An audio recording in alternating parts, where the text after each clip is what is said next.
Hi ladies, it's Angie. So my thought today is what's in a name? When I looked up the word name, the definition came across as word or phrase that constitutes the distinctive designation of a person or thing. When I looked up the meaning of my name just to see what that translates out to, Angela comes out to a derivative from angelos in the Greek, meaning a messenger of God. So from 1965 to 1979, Angela was one of the most popular girl names. So as I went and I thought about this in the Word, Proverbs 22:1 says, "A good name is rather to be chosen than great riches, and loving favor rather than silver or gold." Our names can be our reputation. Our name can define us, and it identifies us. Our name is what separates us in a crowd. I know that some of us can have the same name, but if we're in a crowd and we're trying to get someone's attention, we must use their name.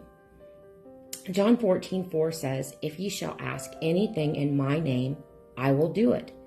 Romans 10:13 says, "For whosoever shall call upon the name of the Lord shall be saved."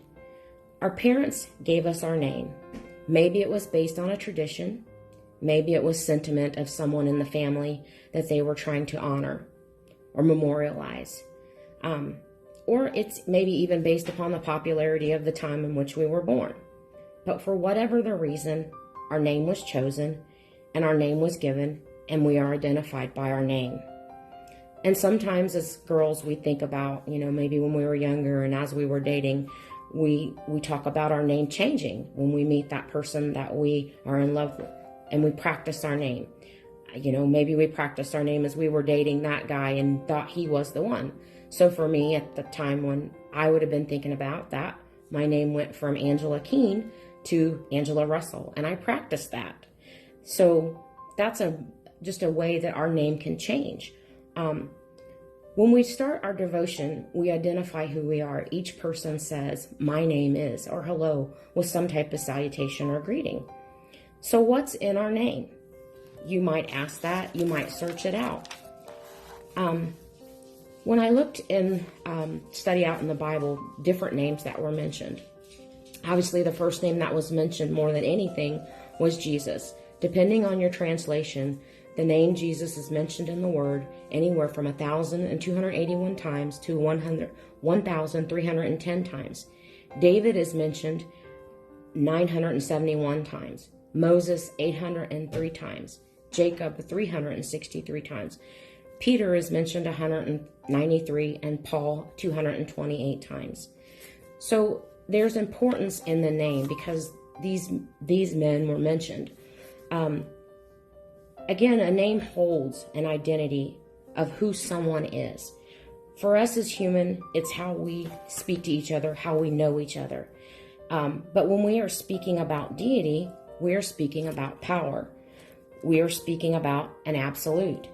We are speaking a name that is matchless to no other name. That is the name that I want to take on. That is the name of who I want to be identified with and as. That is the name that I want applied to my life every day. That name is Jesus. What's in the name?